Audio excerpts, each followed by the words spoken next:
Morning, everyone. They say that all worlds are stage, and this morning our world is right here in this auditorium. For the past few weeks, we grade 7 students have been traveling back to 16th century. We have traded our backpacks for crowns, our sneakers for swords, and our modern slang for some of the most beautiful poetry ever written. Shakespeare can be intimidating, but we have discovered that his themes of friendship, ambition, and mischief are just as real today as they were 400 years ago. We haven't just memorized lines, we brought characters back to life with our own unique energy. As we practiced, the these and thous turned into vivid stories of adventure and comedy. Today, you will see our students aren't just reciting old words, they are owning them. Whether it's a tragic ending or a hilarious misunderstanding, we work incredibly hard to make sure you feel every moment. So please silence the phone, open your heart, and join us as we journey through the world of Shakespeare. Shakespeare was born in April 1564 in the market town of Stratford-upon-Avon. His father, John, was a glove maker and a man of some importance in our town. He even served as a mayor for a time.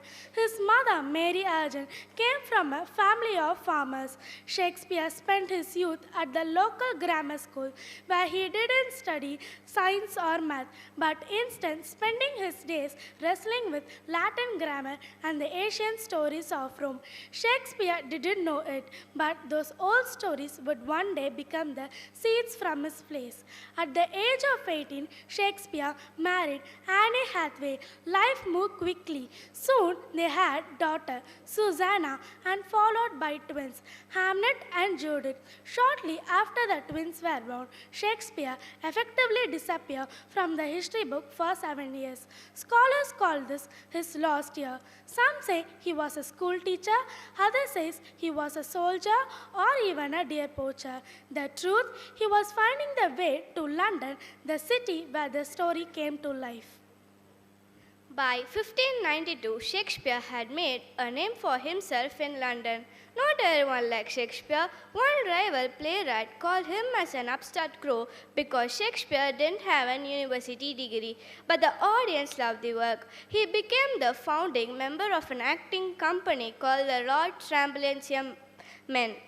They eventually built their own theatre, the Globe, a grand wooden know where 3,000 people from all walks of life would gather to hear his words. Shakespeare spent his career writing about the things to make us human. In total, he penned 38 plays and 154 sonnets. Shakespeare retired to his house in Stratford around 1613, having made enough gold to buy the largest house in the town.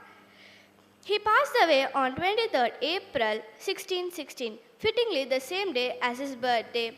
Years later, we, grade 7 students of Vidyalaya, are still bringing his stories to life. The Taming of the Shrew play explores relationship with 10 strong personalities through comedy. Now let's enjoy the narration. The play begins with a prank. A mischievous nobleman finds a drunken tinker named Christopher Sly passed out. He instructs his servants to convince Sly that he is actually a wealthy lord who has been insane for years. As entertainment for this lord, a group of traveling players perform the story that becomes the main plot of the play. Main plot: Petitio and Katharina. The problem in Padua: a wealthy merchant, Baptista Minula, has two daughters, Katharina and Bianca. Katharina, sharp-tongued, bold and seen as ill-tempered by society. Bianca, admired, sweet-spoken and loved by many suitors. Baptista declares that Bianca cannot marry until Kate does. Bianca's suitors, Hortensio and Gremio, are desperate to find someone to marry Kate so they can pursue Bianca. Petitio, a confident gentleman from Verona, arrives in Padua looking for a wealthy wife. Hearing that Kate is rich, he decides he will win her regardless of her attitude. Prithichu meet Kate and the two engage in a rapid fire, combative exchange of insults, and with them nevertheless, Prithichu declare they get along wonderfully and announces they will marry despite great protests. On the wedding day, Petruchio arrives late, dressed outrageously in tattered clothing. During the ceremony, he behaves rudely and disruptively. Afterwards, he refuses Kate to let stay for the feast and drags her home with him. At Petruchio's country house, he begins his controversial taming strategy. He denies Kate food, claiming it's too burnt or unsuitable for her. He deprives her of sleep because the bed was not good enough. He acts extravagantly and insists everything he does it for her benefit. The purpose is to mirror Kate's own behavior and weigh down her resistance by contradictions and exaggerated manner, not physical harm. Where be these knaves? What? No attendance? Now, good Kate, I pray thee, be of cheer. We have been rough set, but rough cheer shall mend us. Come, masters, bring the meat, and quickly too.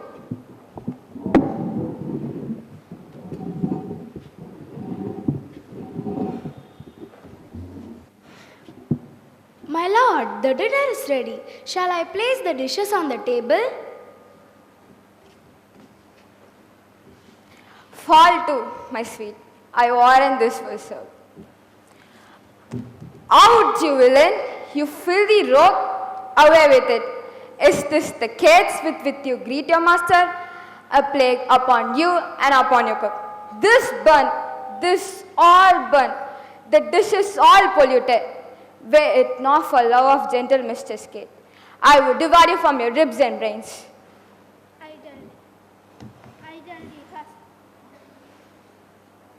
I tell thee, husband, that's a wholesome dish, and hunger, as sharp as it is, had made it pleasing. I'll have no scraps, no tainted, sorry fare, to breed base humours in my fairest bread.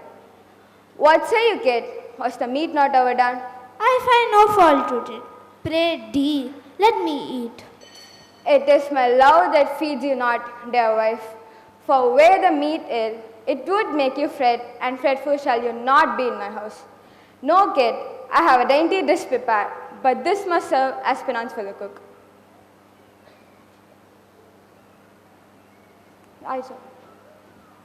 He starves her in a fit of policy. Did you say, knave? Come, let us to the chamber. Rest shall repair thee, Kate, if nothing else. See, a pallet fit for weary horns. What careless rogue did make this sorry bed? The mattress don't lie right, I vow. This crook, lumpish, full of knots and flaws, hence bear it out for my most excellent Kate, shall not be lodged upon such vile discomfort. This pillow is too high, this cover is thin, the linen coarse twill vex a tender skin. For pity's sake, Petruchio, let me lie. I am consumed with weariness and want. This bed, however unmeet, is a rest to me. And shall I, being so fond of your repose, permit such villainy to mock your rest? No, by my troth, I love thee better, Kate, than to permit one troubled dream to cross thee. Take heed, I'll watch myself to guard her sleep until the proper, perfect couch is brought. Well, we'll talk the night away, my dearest love, lest heavy slumber breathe a fever in thee. 'Tis done for thy advancement, my sweet Shrew.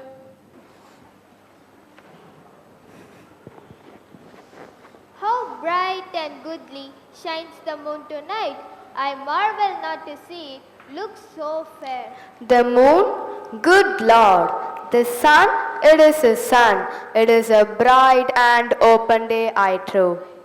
I say it is the moon, or else I swear you shall not step one foot towards Padua till you agree that all I look upon is that which pleases me. It is the moon. Be it the moon, or else a morning star, or what you please to call it, it shall be so. And if you call it a rush candle, henceforth I vow it is the rush candle. I thank thee, Kate. 'Tis finally spoken well. Go forward then and call it the moon. I know it is the moon. Nah, then you lie. It is the sun, I say. Then, if you please, it is a blessed sun, but sun it is, or a moon, or what you will. And if you would have me say it is the sun, then speak, and I will swear that it is a sun. Ha ha ha ha. Why so? This is as it should be. Ride on, sweet Kate, and let us hence to Padua.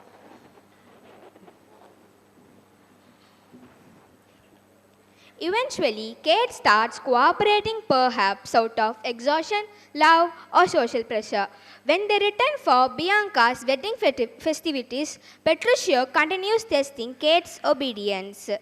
Kate plays along. While Petruchio tames Kate, several men scheme to marry Bianca. Two suitors disguise themselves as schoolmasters to gain access to her. Lucentio, disguising himself as Cambio, wins Bianca's heart. Hortensio, disguised as a music teacher, eventually gives up on Bianca and marries a wealthy widow instead. Lucentio secretly marries Bianca, and the deception is revealed but eventually forgiven. At the end, the husbands Petruchio, Lucentio, and Hortensio make a wager on whose wife is most obedient. Bianca refuses to come when called. The widow refuses to. Kate not only comes immediately but gives a long speech about wifely duty and social harmony. Her transformation is a center of scholarly debate. Is it a genuine submission? Is she playing alone knowingly? Is she delivering an ironic performance? Regardless, Petruchio wins the wager. The play ends with Petruchio and Kate living together, seemingly reconciled and triumphant. Thank you.